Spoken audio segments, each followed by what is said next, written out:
this is a part of the recognition we are asking from God.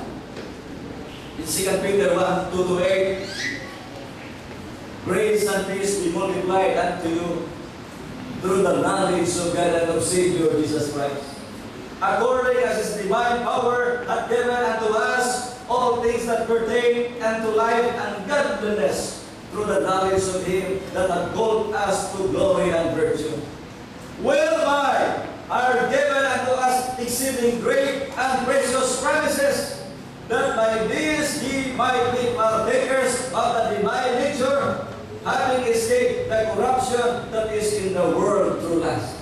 And beside this, giving of diligence unto your faith virtue, unto virtue knowledge, unto knowledge temperance, unto temperance patience, unto patience godliness, unto godliness brotherly kindness, unto brotherly kindness charity.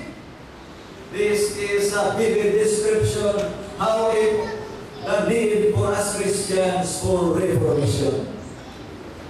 It's a process. We add one day, one virtue, one value, one important component in our Christian life, one day at a time. Once we have the faith, we add to it knowledge, then to knowledge temperance, and to temperance patience, and to patience godliness, and to godliness kindness, and to kindness charity. That's how we grow and mature as Christians. Christianity is a process, brethren.